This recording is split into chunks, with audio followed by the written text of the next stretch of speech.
절씩 번갈아 가면서 읽겠습니다. 제가 먼저 24절을 읽습니다. 석 달쯤 후에 어떤 사람이 유다에게 일러 말하되 내 며느리 다말이 행음하였고 그 행음으로 말미암아 임신하였느니라. 유다가 이르되 그를 끌어내어 불사르라. 끌려 나갈 때 사람을 보내어 시아버지에게 이르되 이 물건 임자로 말미암아 임신하였나이다. 청하건대 보소서 이 도장과 그 끈과 지팡이가 누구의 것이니까 한지라. 유다가 그것들을 알아보고 이르되 그는 나보다 옳도다. 내가 그를 내 아들 셀라에게 주지 아니하였음이로다 하고 다시는 그를 가까이 하지 아니하였더라. 해산할 때 보니 쌍태라. 해산할 때 손이 나오는지라. 산파가 이르되 이는 먼저 나온 자라 하고 홍색실을 가져다가 그 손에 메었더니 그 손을 도로 들이며 그의 아우가 나오는지라. 산파가 이르되 내가 어찌하여 터뜨리고 나오느냐 하였으므로 그 이름을 베레스라 불렀고, 함께 읽습니다. 그의 형 곧 손에 홍색실 있는 자가 뒤에 나오니 그의 이름을 세라라 불렀더라. 아멘.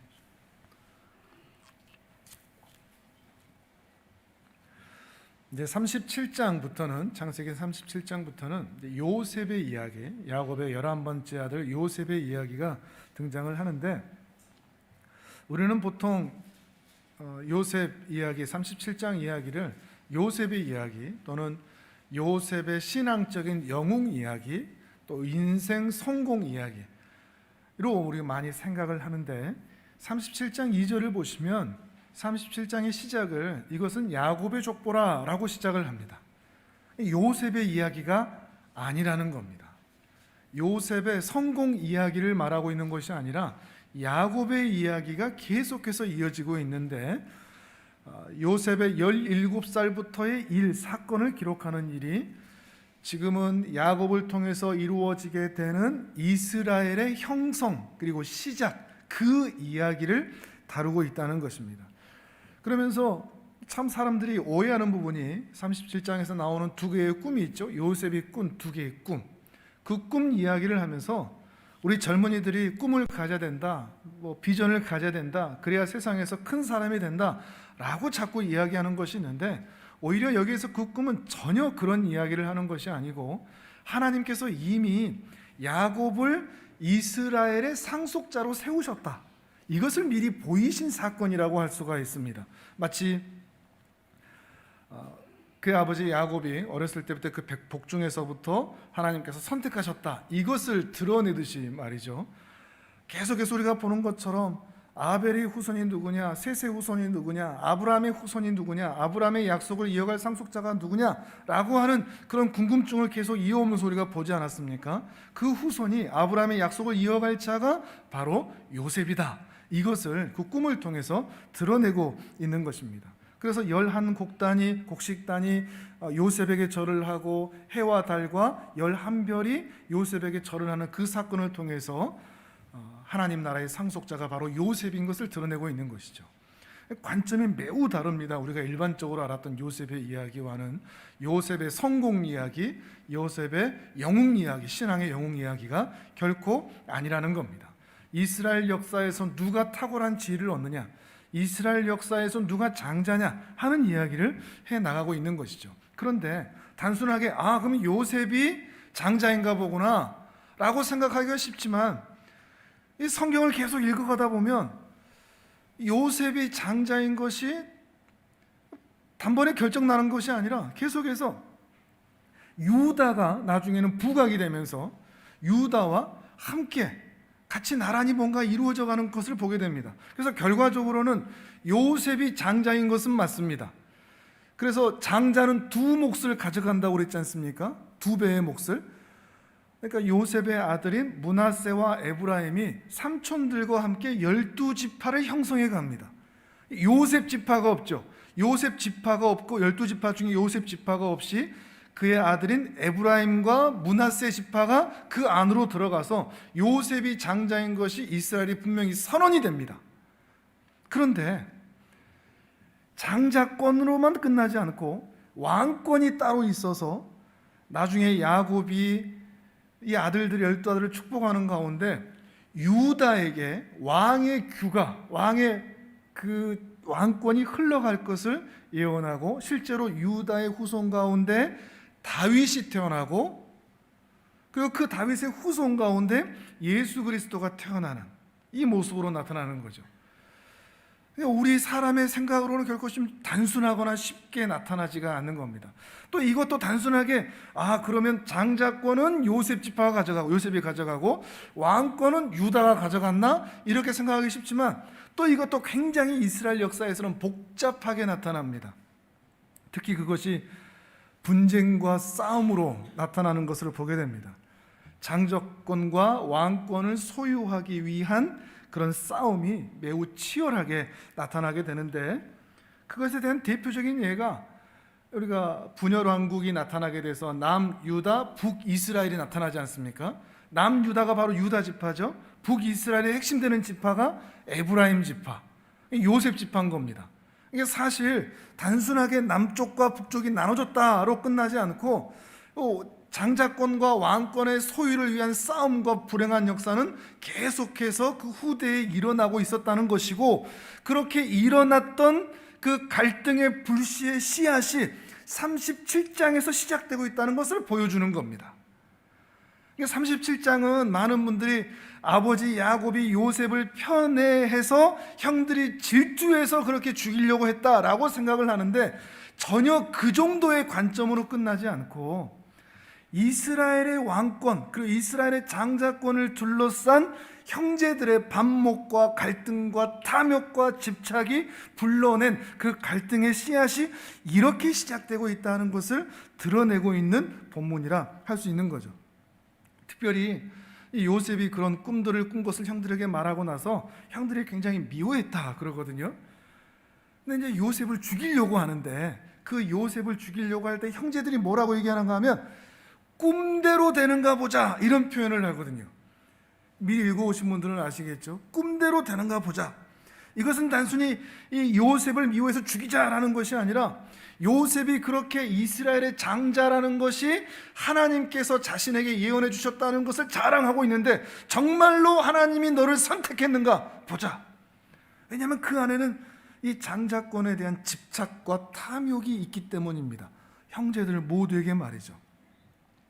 이것이 아벨을 죽였던 가인에게서부터 시작된, 인류에게 시작된 하나님과 하나님께서 직접 기름 부어 세운 자들에 대한 반역과 반항의 그런 역적 마음이 새겨져 있는 그들의 모습이라 할 수 있는 겁니다. 물론 이 안에는 맏형인 루벤이 그래도 요셉 죽이지는 말자, 그냥 구덩이에 던져놓자, 그래놓고 나중에 자기가 구하러 오려고, 이런 마음이 발견되기도 합니다. 그러면서 또 유다는 형이 이런 마음이 있는지 모르고 구덩이에 던져놨다가 지나가는 미디안 상인들이 있으니까 차라리 미디안 상인들한테 팔아버리자, 저 구덩이에 있다가 짐승들이 죽으면 어떻게 하냐, 그래서 그 상인들에게 팔아버려서 요셉이 애굽으로 노예로 팔려가는 그런 일들이 있기는 합니다. 그래서 나름대로 형들의 모습이 좀 좋게 나타나긴 하지만, 이 형제들 모두가 사실은 이 이스라엘의 장자에 대한 욕심과 탐욕이 있었다는 것을 드러내는 것이 뭔가 하면 37장 후반에 아버지 앞에 이 요셉의 채색옷을 들고 가는 장면입니다. 이 요셉의 채색옷을 염소 피를 묻혀서 짐승에 의해서 이 요셉이 죽었습니다 라고 말하는데, 아버지가 야곱이 죽을 것 같거든요. 어떻게 내 아들 요셉이 죽었느냐, 막 이런 걸 보는데, 형제들 중에 아무도 사실을 말해주지 않습니다. 요셉이 사실은 팔려갔어요, 살아있어요, 이런 얘기 하는 사람이 없습니다. 왜 그렇겠습니까? 요셉이 죽으면 그 장자권이 나에게 돌아올지도 몰라 라는 것 때문입니다. 그들의 탐욕, 그들의 욕심, 그들의 악독한 마음을 볼 수 있는 것이죠. 이것이 37장 이야기입니다. 37장의 이야기를 이렇게 들어보신 적이 아마 거의 없으실 겁니다. 그냥 질투, 시기, 이것 때문에 나중에 하나님의 큰 꿈을 이루고 하는 것으로 보았을 텐데, 창세기 1장부터 흘러나오는 그 큰 흐름 속에서 보면 이렇게 볼 수가 있는 겁니다. 근데 이 38장, 뒤이어 나오는 38장은 더 요상한 느낌이 듭니다. 38장에는 갑자기 유다의 이야기가 등장을 하거든요. 이 유다의 이야기는 앞뒤로 등장하는 37장과 뒤에 39장에서 또 이어지는 이 요셉의 이야기와는 극히 대조가 되는 부끄럽고 실망스럽고 그런 음란한 그런 이야기들로 가득한 이야기입니다. 근데 사실은 지금 이 이야기가 왜 요셉과 유다가 이렇게 등장을 하느냐? 모세가 이것을 얼마나 이해하고 알고 기록했을지는 모르지만 신약 성경 전체를 확인하면서 이 부분을 다시 봤더니 이게 사실은 이스라엘의 장자권과 왕권을 이어가는 두 사람의 대조적인 모습을 기록하고 있더라는 것을 우리는 보게 되는 겁니다. 장자권을 이어갈 자의 인생과 왕권을 이어갈 자의 인생이 어떻게 나타나는가? 그런데 이렇게 다르게 나타나는 이 모습을 통해서 하나님의 일하심이 대체 무엇인가라는 것을 더 많이 생각해 보게 되는 그런 본문이라 할 수가 있는 겁니다. 자, 읽어볼까요? 38장 1절, 2절, 3절을 같이 한번 읽어보겠습니다. 오늘은 유다의 이야기를 조금 더 많이 다루도록 하겠습니다. 38장 1절, 2절, 3절 성경을 보면서 같이 읽어보겠습니다. 시작. 그 후에 유다가 자기 형제들로부터 떠나 내려가서 아둘람 사람 히라와 가까이 하니라. 유다가 거기서 가나안 사람 수아라 하는 자의 딸을 보고 그를 데리고 동침하니 그가 임신하여 아들을 낳음에 유다가 그의 이름을 엘이라 하니라. 아멘. 요셉의 일이 있은 이후에 유다는 형제들로부터 떠나 내려갔다라고 합니다. 여기서 떠나 내려갔다라고 얘기를 하는데 길에서 벗어났다 이런 뜻입니다. 단순히 길을 떠났다는 것이 아니라 어떤 영적인 암시도 보여주는 겁니다. 창세기에 보면 내려갔다라는 표현이 여러 번 등장을 하거든요. 본래 가야 할 바른 길에서 떠나 곁길로 빠져버린 그런 신앙적인, 참 조심해야 될 겁니다. 우리가 가던 길에서 떠나 내려가는 일이 생기지 않아야 되는 거죠. 근데 유다에게 지금 그런 일이 있다는 겁니다. 2절부터 읽어보면 어떤 모습인지 이제 이해가 되는 거죠. 가나안 사람 수아라는 사람을 만났는데 그 수아의 딸과 결혼을 했다, 이렇게 이야기를 합니다. 흠칫 놀라게 되죠. 에서만 해도 에서가 가나안 사람들과 결혼하는 것 때문에 그의 부모에게 근심이 되었다라는 말을 이 유다가 알았을 것이고, 더 나아가서 불과 얼마 전에 가나안 사람들과 교류하는 것 때문에 그 세겜 땅에서 얼마나 불행한 일이 있었는지를 겪었으면서도 가나안 여인과 결혼하고 있는 이 유다의 모습을 보면 실망스럽고, 더 나아가서 유다의 영적 수준까지도 볼 수 있는, 유다의 영적 상태가 어떠한지를 확인할 수 있는, 그래서 이 유다에게서 이스라엘의 왕이 나온다고? 이해하기가 쉽지 않은 그런 모습을 보여주고 있다는 겁니다. 그리고 그 가문 안에서 일어나는 이 모습들도 좀 실망스럽게 그지없습니다.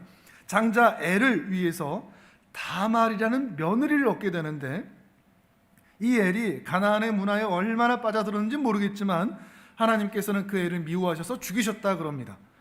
그런데 이 엘이, 장자 엘이 후사가 없이, 아들이 없이 죽게 된 것 같습니다. 그래서 유대인들만 가지고 있는 계대 결혼이라는 것이 있는데, 대를 잇게 해주는 결혼, 후사가 없이 죽게 되었을 때 그 후사를 이어줄 수 있도록 윤리적인 규범적인 차원을 넘어서서 동생이 그 형수에게 들어가서 그 형의 후사를 잇게 만들어주는, 그래서 그 형의 이름이 이어지게 해주는 그 일들이 이스라엘은 전통처럼 있었습니다. 그런데 둘째 동생, 둘째 아들 이 오나는 그걸 싫어했던 것 같습니다.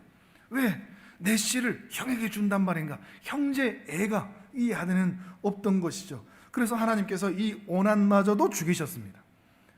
첫째와 둘째가 죽으니까 이제 셋째 셀라가 남았는데, 이 유다가 이러 잘못하다가는 이 셀라까지 죽겠다. 그래서 이 셀라를 다말에게 주지를 않습니다. 너 가서 너 과부로 그냥 수절하고 있어. 매우 이기적인 모습이죠. 다말의 인생이 어떠하든지 말든지 상관없이 셀라를 보호하기 위해서 다말을 쫓아낸 것입니다. 그러면서 나중에 크면 줄게 뭐 이렇게 하고 있는 거죠. 근데 장성하여도 이 아들을 주지 않으니까 이 다말이 꾀를 내서 이 유다를 유혹합니다. 셀라를 찾는 게 아니라, 셋째 아들을 찾는 게 아니라 시아버지를 찾아가서 시아버지의 씨로 쌍둥이를 낳게 되는 거죠. 그가 베레스와 세라입니다. 38장 내용 대충 이렇게 줄거리로 말씀드렸는데 들어보니까 어떻습니까? 말하는 저도 그냥 부끄럽고 듣는 여러분도 이게 뭐 성경에 이런 얘기가 기록되어 있나 싶을 정도로 참 부끄러운 이야기죠. 근데 이게 누구 가문의 이야기라고요? 유다 가문의, 유다의 이야기라는 거죠. 일찍이 롯의 그 딸들이 롯 아버지와 함께 동침하면서 모압과 암몬이라는 족속에 태어난 일이 있긴 있었지만 그 이방 땅이나 일어날 일들이 이 유다 가문에 일어나고 있다는 겁니다. 믿음을 내팽개치고 가나안 여인과 결혼하고 또 그 안에서는 온갖 성적인 문란함과 불륜과 악행이 벌어지고 있기 때문이죠. 참 속물 중에 속물이 바로 유다인 겁니다. 우리의 기대와 맞지가 않은 겁니다. 어떻게 이런 사람이 12지파 중에 한 사람이 될 수 있고, 아니 어떻게 이런 사람 가운데서 다윗 왕이 나오고 더 나아가서 예수님이 태어날 수 있다는 말인가? 이런 생각이 드는 겁니다. 매우 대조가 되죠. 요셉의 모습과 유다의 모습이 대조가 되고 있습니다. 물론 우리는 이것을 어떻게든지 은혜로 덮어서 선하다고 무조건 선택하고 악하다고 제외하지 않으시는 하나님의 은혜라고도 우리는 얘기할 수 있습니다. 하나님의 주권적인 선택, 지혜롭고 탁월하게 하나님은 일하시기 때문에 악한 자라도 그의 은혜의 역사 안에 불러들이셔서 일하시는구나 라고 우리는 스스로 만족할 수 있지만, 그러함에도 왜 유다는 이런 모습인가? 왜 유다에게 이런 왕권을 주시고 예수님이 태어나게 하시는가? 라고 하는 그 의문을 우리 안에서 떨치기가 쉽지가 않은 겁니다. 그 얘기를 오늘 좀 더 자세히 풀어보도록 하겠습니다. 자, 마태복음 1장을 같이 좀 찾아보겠습니다. 마태복음 1장입니다.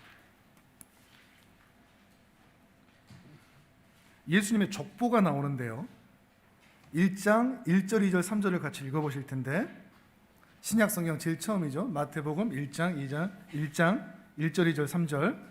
익숙한 이름도 여러 등장을 합니다. 자, 1장 1절, 2절, 3절을 같이 읽어보겠습니다. 마태복음 시작.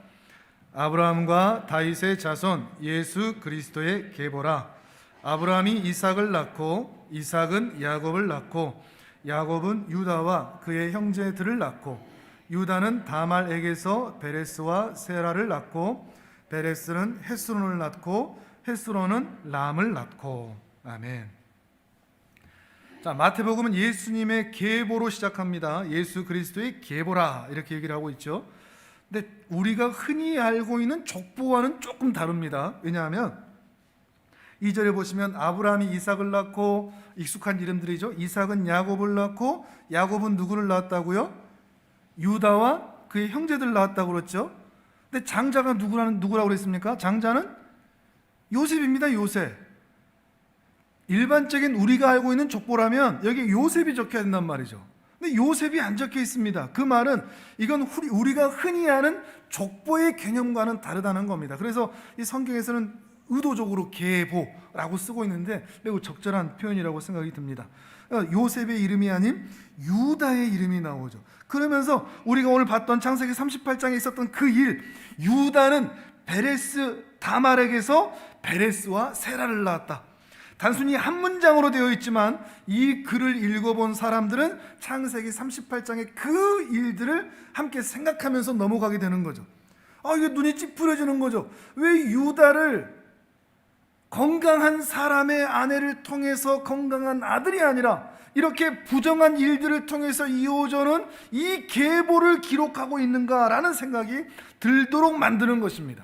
물론 한편으로는 1절에서 아브라함과 다윗의 자손 예수 그리스도의 계보라 라고 시작을 하면서 이 계보를 설명하는 긍정적인 요인, 아브라함에게 하셨던 그 약속의 성취, 다윗에게 하셨던 그 약속의 성취, 그 은혜와 믿음의 성취가 누구에게서 일어난다?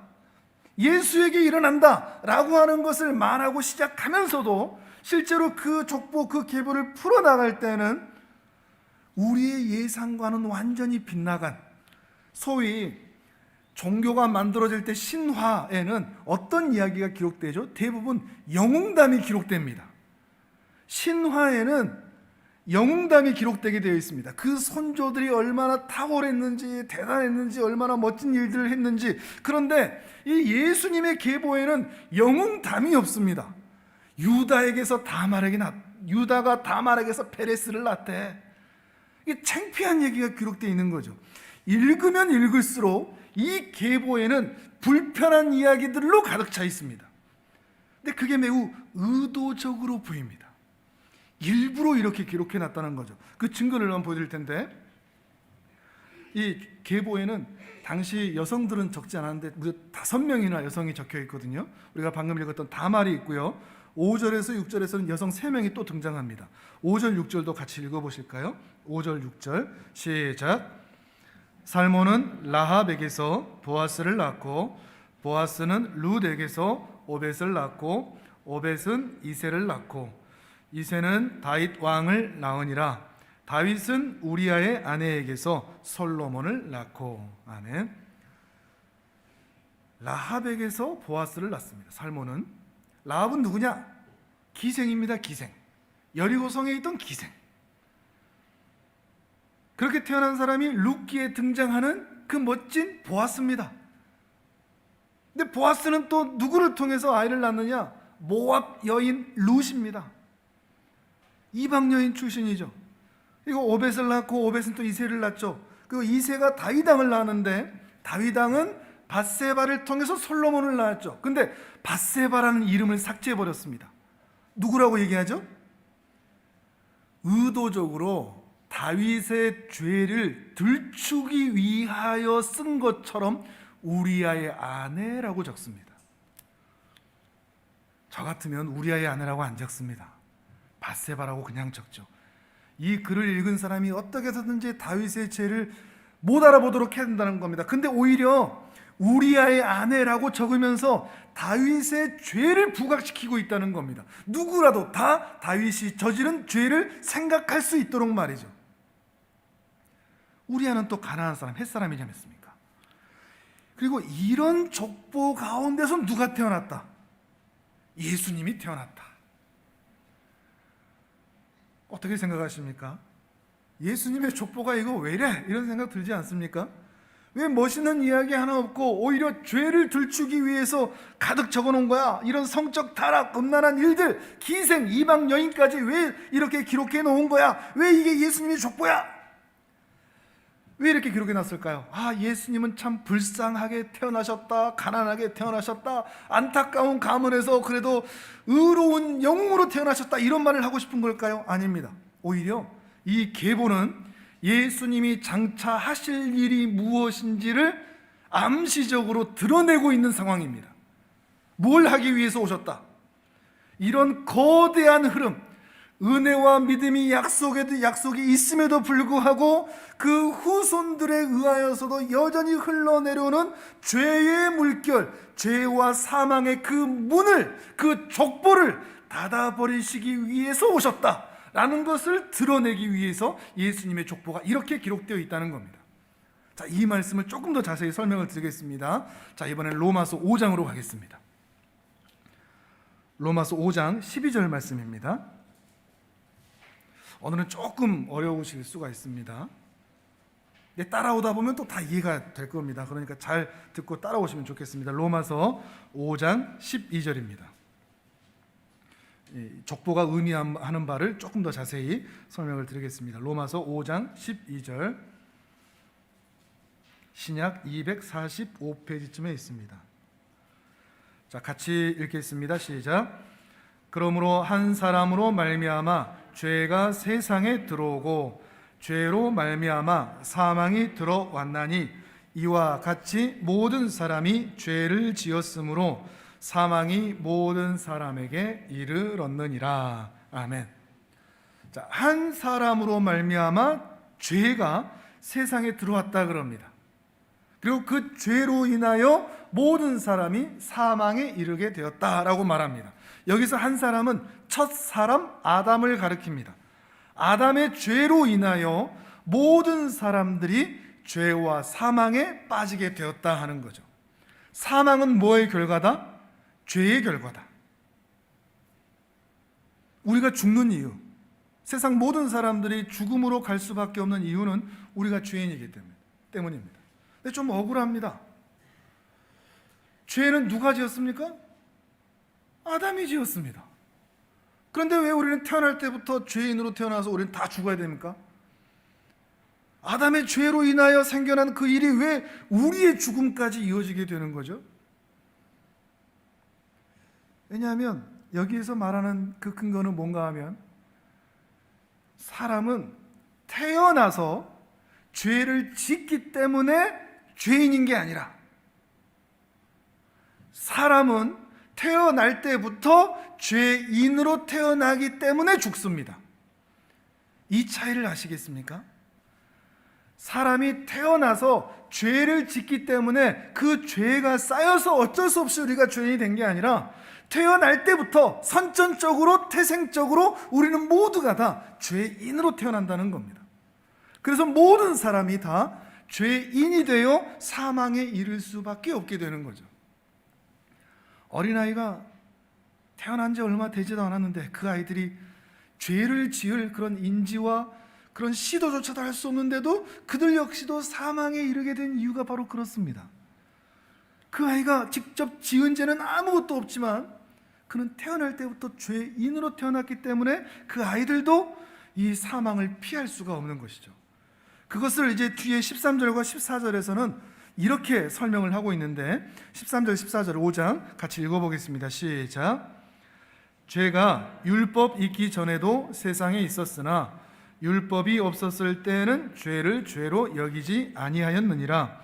그러나 아담으로부터 모세까지 아담의 범죄와 같은 죄를 짓지 아니한 자들까지도 사망이 왕노릇하였나니 아담은 오실 자의 모형이라. 아멘. 14절 후반부에 그러죠. 아담의 범죄와 같은 죄를 짓지 않았는데도 사망이 왕노릇했다. 누구에게까지? 아담부터 모세까지.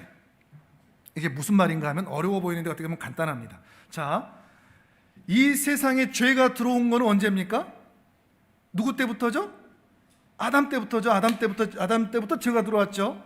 그런데 이 세상에 율법이 생긴 건 언제입니까? 모세 때부터죠. 모세 때 율법이 생겨났죠. 그러면 공백이 있습니다. 아담부터 모세 때까지는 율법이 존재하지 않았습니다. 근데 왜 이게 중요한가 하면, 율법이 있어야 그 법을 근거로 해서 이것은 죄다라고 평가를 하고 정죄를 하고 그 죄로 인하여 사망에 이를 수 있게 되는데, 율법이 존재하지 않았던 아브람부터 모세 때까지는 어떻게 되느냐 하는 겁니다. 그런데 사도 바울은 뭐라고 얘기하느냐?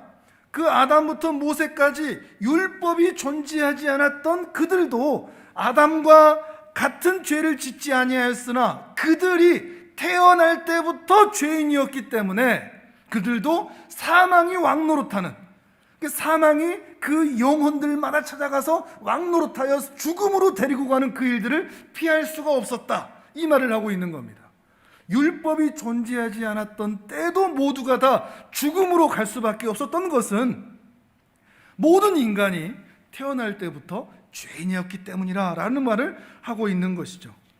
모두가 다 아담으로 인하여 죄의 결과를 가지고 있고 죽음의 길을 갈 수밖에 없다는 것입니다. 그런데 그 이후에, 로마서 이후에 반전이 하나 있습니다. 17절에서 19절입니다. 17절부터 19절까지 또 같이 읽어봅니다. 시작. 한 사람의 범죄로 말미암아 사망이 그 한 사람을 통하여 왕노릇하였은즉 더욱 은혜와 의의 선물을 넘치게 받는 자들은 한 분 예수 그리스도를 통하여 생명 안에서 왕노릇하리로다. 그런즉 한 범죄로 많은 사람이 정죄에 이른 것 같이 한 의로운 행위로 말미암아 많은 사람이 의롭다 하심을 받아 생명에 이르렀느니라. 한 사람이 순종하지 아니함으로 많은 사람이 죄인 된 것 같이 한 사람이 순종하심으로 많은 사람이 의인이 되리라. 아멘. 아담과 예수님을 마치 구약과 신약을 나누듯 그 대표자로서 적고 있습니다. 아담을 통해서 그리고 예수를 통해서 아담의 죄로 인하여 아담에게 일어났던 일들이 구약 모든 아담의 후손들에게 그대로 일어났습니다. 그래서 모두가 다 사망의 물결 가운데 살아갈 수밖에 없었죠. 유다도 그렇고 다윗도 그런 거죠. 그런데 예수 그리스도가 등장을 합니다. 그래서 예수 그리스도의 의로운 행위로 인하여 예수 안에 있으면 예수에게는, 예수 안에 있는 자들에게는 더 특별한 은혜와 생명의 일이 일어난다라고 말하고 있습니다. 그걸 구체적으로 뭐라고 얘기하느냐? 17절에서는 사망이 내게 왕노릇했다. 근데 예수 때문에 생명이 내게 왕노릇한다. 사망이 내게 왕노릇하여 나를 사망의 자리로 데리고 갈 수밖에 없는데, 예수 그리스도를 믿은 이후로는 영원한 생명이 내게 왕노릇하여 나를 영생의 자리로 데리고 간다는 겁니다. 또 아담 때문에 정죄를 받았는데 이제 예수님 때문에 의롭다함을 받고 생명에 이르게 된다. 19절이 핵심되는 말씀이겠죠. 아담 때문에 죄인 되었는데 예수 때문에 의인이 된다 하는 겁니다. 아직 이해가 잘 안 되시죠? 조금만 더 다른 표현을 찾아보겠습니다. 고린도전서 15장입니다. 이거는 화면을 보셔도 되고요, 성경을 찾으셔도 됩니다. 비슷한 표현이 또 있습니다. 고린도전서 15장 45절에서 49절까지입니다. 어려워 보이지만 어렵습니다. 근데 계속 듣다 보면 또 이해하실 때가 또 옵니다. 고린도전서 15장 45절에서 49절까지 같이 읽어보겠습니다. 여기서도 예수님과 아담의 비교가 있습니다. 어떻게 비교를 하는지 보십시오. 45절에서 49절까지 시작. 기록된 바 첫사람 아담은 생령이 되었다 함과 같이 마지막 아담은 살려주는 영이 되었나니, 그러나 먼저는 신령한 사람이 아니요 육의 사람이요 그 다음에 신령한 사람이니라. 첫사람은 땅에서 났으니 흙에 속한 자이거니와 둘째 사람은 하늘에서 나셨느니라. 무릇 흙에 속한 자들은 저 흙에 속한 자와 같고 무릇 하늘에 속한 자들은 저 하늘에 속한 이와 같으니, 우리가 흙에 속한 자의 형상을 입은 것 같이 또한 하늘에 속한 이의 형상을 입으리라. 아멘. 조금 더 자세하게, 로마서보다는 조금 더 자세하게 아담과 예수님의 비교를 하는데, 아담과 예수님의 비교로 그치지 않고 아담 안에 있는 자들과 예수 안에 있는 자들의 비교로 또 이어서 가고 있습니다. 이걸 어떻게 표현하느냐? 아담을 뭐라고 얘기하죠? 15절에서는 첫사람이라고 표현하죠. 첫사람. 구약의 아담은 첫사람이라고 표현합니다. 첫 번째 사람. 근데 47절에 보면 예수님을 뭐라고 표현하느냐? 둘째 사람이라고 표현합니다. 첫사람과 둘째 사람, 구약과 신약을 대표하는 두 사람으로서 첫사람과 둘째 사람, 그리고 첫사람 안에 있는 자와 둘째 사람 안에 있는 자, 이렇게 구별을 하고 있는 거죠. 그런데 45절에서는 또 뭐라고 표현하는가 하면 예수님을 향해서 마지막 아담이다 그럽니다. 아담의 뜻이 사람이라는 뜻이거든요. 그러니까 마지막 사람이다 이렇게 보셔도 됩니다. 마지막 사람이다. 예수님에게 붙여진 이름은 이렇습니다. 두 가지가 있는 겁니다. 마지막 아담, 둘째 아담. 마지막 아담, 둘째 아담. 그러면서 이들이 비교가 되는데, 생령과 살려주는 영, 육의 사람과 신령한 사람, 흙에 속한 자와 하늘에 속한 자, 이렇게 비교하면서 뭐라고, 어떤 것을 얘기하는가 하면, 우리가 전에는 아담의 후손으로서 아담 안에서 아담을 이어가는 아담을 닮은 자, 아담의 영향력 아래에 있는, 아담의 족보 아래에 있는 자였으나 이제는 예수 그리스도로 말미암아 예수 안에서 예수를 닮아 예수를 이어가는 하나님의 백성이 되었다, 이 말을 하고 있는 겁니다. 우리의 존재가 아담의 안에 있던 우리들이 예수 안으로 옮겨왔다, 이 말을 하고 있는 겁니다. 이전에는 첫째 아담 안에 있었는데 지금은 둘째 아담 안에 있다. 자, 다시 이번에는 족보하고 다시 연결을 해보겠습니다. 족보. 자, 예수님이 둘째 아담인데 마지막 아담이라고 그랬죠.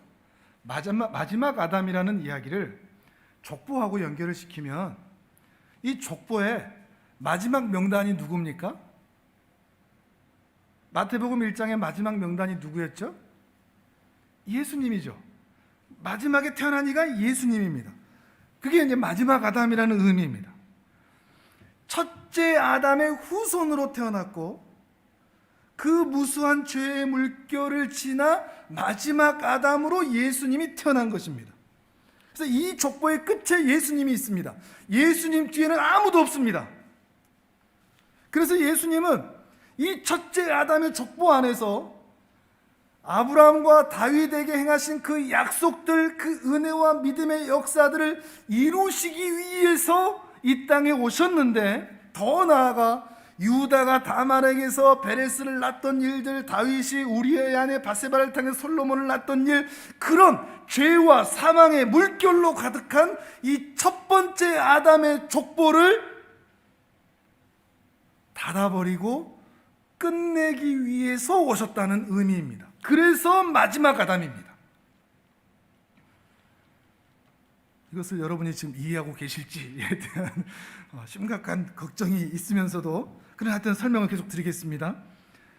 죄와 사망에게 자신을 내어주시면서 어떻게 닫으셨죠? 십자가에서 자신을 죄와 사망에게 내어주심으로써, 자신을 죽으심으로, 죽음의 자리로 가심으로써 이 족보의 문을 닫는 방법을 택하시러 이 땅에 오셨다는 겁니다.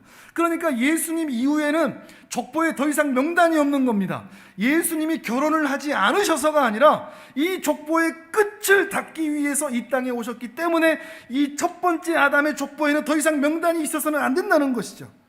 그런데 이 아담의 족보가 여기서 끝나느냐? 이 이야기가 계속 이어집니다.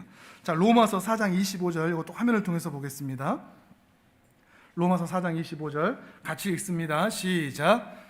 예수는 우리가 범죄하는 것 때문에 내줌이 되고 또한 우리를 의롭다 하시기 위하여 살아나셨느니라. 아멘. 예수님은 우리가 범한 모든 죄, 아담의 죄부터 예수님이 오시기 전까지의 그 첫째 아담의 족보에 있던 유다와 다윗의 죄를 포함한 모든 죄들을 끝내시기 위해서 자신을 내주셨습니다. 이게 첫째 아담의 족보의 이야기입니다. 마태복음 1장의 족보 이야기입니다. 그런데 여기서 끝나지 않고 우리를 그 유다와 그 다윗을 다시, 그리고 우리 모두를 의롭게 하시기 위해서 다시 부활하셨다, 다시 살아나셨다고 얘기합니다. 그래서 어떤 일이 생겨나는 거죠? 이게 중요합니다. 새로운 족보가 시작되는 겁니다. 그래서 둘째 아담인 겁니다. 둘째 아담의 족보가 새롭게 시작된 것을 말하고 있는 겁니다. 첫째 아담부터 시작되던 죄의 행렬의 족보는 이제 끊어지고 마지막 아담이시면서 둘째 아담이신 예수님으로부터 새로운 인류가 시작된다는 것입니다. 그러니 우리는 예수 안에 있으면 더 이상 아담의 후손이 아닌 겁니다. 우리는 모두가 다 이제 예수의 후손이 되었습니다. 우리가 흔히 사용하는 말로 하나님의 아들, 하나님의 딸이 되었다는 말입니다. 물론 우리는 현실적으로는 아담의 족보 안에 생태적으로 태어납니다. 출생합니다. 그러나 우리는 믿음으로, 은혜로 아담의 족보에서 예수의 족보로 넘어갔습니다. 이걸 가지고 구원이라 그럽니다. 구원이라는 것은 지옥 갈 놈 천국 보내줬다라는 단순한 표현이 아니라 아담의 족보 안에 있던 우리들, 그래서 사망이 왕노릇하여 이 땅에서 죄가 넘실대는 세상에서 죄의 물결에 의하여서 허덕일 수밖에 없는 우리들을 새로운 족보, 예수 그리스도의 은혜의 족보로 옮겨주셔서 생명이 왕노릇하는 자리로 우리를 데리고 가셨다. 그래서 영생을 누리게 하는 자리로 데리고 가셨다라고 말하는 것입니다. 이것이 구원이며 예수 그리스도의 죽으심과 부활의 의미라는 것입니다. 자, 또 다르게 표현해 보겠습니다. 이번엔 로마서로 가겠습니다. 로마서 7장 24절 25절입니다. 이건 화면에 안 뜹니다. 로마서 7장 24절 25절. 이거를 또 어떻게 표현할 수 있느냐? 로마서 7장 24절 25절 같이 읽겠습니다. 시작. 오라 나는 곤고한 사람이로다. 이 사망의 몸에서 누가 나를 건져내랴. 우리 주 예수 그리스도로 말미암아 하나님께 감사하리로다. 그런즉 내 자신이 마음으로는 하나님의 법을, 육신으로는 죄의 법을 섬기노라. 아멘. 우리는 율법 아래 있을 때, 그리고 아담의 족보 아래 있을 때는 이런 비명을 지를 수밖에 없습니다. 난 너무 공고해. 난 너무 힘들어. 이 세상에 대체 무슨 의미가 있어? 이렇게 살 필요가 있을까? 라고 하는 무수한 곤고한 비명들이 우리 입에서 나옵니다. 왜요? 아담의 족보 안에 있으니까, 그 율법 아래 있으니까, 그 형벌 아래 있으니까 말이죠. 그래서 우리는 이 요셉의 형제들처럼, 유다처럼 본능적으로 죄를 지을 수밖에 없는 삶을 살아갈 수밖에 없습니다. 죄가 우리에게 주인이었으니 우리에겐 방법이 없었던 것이죠. 마음으로는 하나님의 법을 원합니다. 하나님의 뜻대로 살고 싶습니다. 그러나 육신으로는 언제나 죄의 법을 섬긴다고 얘기합니다. 죄를 따라가는 겁니다. 선을 원하지만 선을 행할 수가 없고 죄에게 끌려다니는 인생이 될 수밖에 없었다는 겁니다. 그러나 이 역사는 이렇게 끝나지 않습니다. 7장의 이야기로 끝나지 않고 새로운 구원의 역사를 말합니다. 그게 8장입니다. 8장 1절 2절입니다. 바로 이어서 8장 1절 2절 같이 읽습니다. 시작. 그러므로 이제 그리스도 예수 안에 있는 자에게는 결코 정죄함이 없나니 이는 그리스도 예수 안에 있는 생명의 성령의 법이 죄와 사망의 법에서 너를 해방하였음이라. 아멘. 족보가 바뀌었다, 이 말을 하고 있는 겁니다. 오늘 마태복음 말씀과 연결시킨다는 말이죠. 족보가 바뀌었습니다. 이전에는 하나님과 우리가 법적 관계였습니다. 그래서 하나님은 재판장이고 우리는 피고인입니다. 우리는 죄를 지었기 때문에 죽을 수밖에 없는 겁니다. 근데 이런 법적 관계였는데 이 관계가 족보가 바뀌면서 어떻게 바뀌었느냐? 하나님과 우리가 사랑과 은혜의 관계로 바뀌었습니다. 어떻게요? 아버지와 아들로, 아버지와 딸로. 족보가 바뀌면서 관계도 바뀐 것입니다. 그래서 삼위 하나님이 그렇게 서로를 사랑하시는 것처럼 우리와도 뗄 수 없는 사랑을 나누는 분으로 사도 바울은 소개하고 있는 겁니다. 우리가 더 이상 옛 족보에 있지 않고 아담의 족보에 있지 않고 새로운 족보로 옮겨오고 나서 하나님은 우리를 미워하시거나 싫어하시거나 밀어내신 적이 없습니다. 우리를 더 이상 형벌의 대상으로도 여기지 않으십니다. 사찰 같은 데 들어가면 가장 입구에 그게 4대 천왕 있죠? 그래서 막 눈을 이따만큼 불안이고 거기 들어오는 사람들이 공포에 질리도록 만들지 않습니까? 근데 우리 하나님은 이미 예수의 족보 안으로 옮겨 탄 자들을 향하여 그렇게 쳐다보신 적이 없습니다. 잘하나? 못하나? 아담의 족보에 있을 때는 그렇게 불안의 눈으로 우리는 느낄 수밖에 없습니다. 율법의 관계 안에서 우리는 메인자이니까요. 그러나 하나님께서 은혜를 통하여 예수 그리스도 안에서 우리를 택하신 자들은 더 이상 하나님과 우리는 그런 관계가 아니라는 것입니다. 왜요? 예수 안에 있기 때문에. 이 단순한 게 엄청 큰 우리 인생을 바꾼 게 됩니다. 예수 안에 있기 때문에, 둘째 아담 안에 있기 때문에 말이죠. 이것을 우리가 깊이 생각하지 못한 채 우리가 가끔씩 우리의 신앙을 점검할 때 이 예수를 생각하지 않은 채 내가 하나님과 직접적으로 내가 하나님께 이런 걸 잘했으니 하나님도 나에게 이렇게 주시겠다라고 생각하거나 내가 하나님께 이렇게 못했으니 하나님도 나한테 이렇게 화내시겠다 생각하는 경향이 있는데 이건 잘못된 생각입니다. 이건 바른 신앙이 아닙니다. 이거는 아담의 족보에 있는 사람들이 생각하는 겁니다. 예수의 족보에 있는 사람들은요, 하나님을 생각할 때 항상 예수 안에 있는 나를 통해서 보시는 겁니다. 내가 예수 안에 있기 때문에 내가 잘하나 못하나 예수님을 느끼나 못 느끼나 상관없이 내가 잘할 때에도 나를 사랑하시고 내가 못할 때에도 나를 사랑하십니다. 어디에 있을 때? 예수 안에 있을 때, 둘째 아담 안에 있을 때. 그러니까 우리가 하나님을 생각할 때, 나의 믿음을 생각할 때 항상 예수 그리스도를 생각하셔야 되는 겁니다.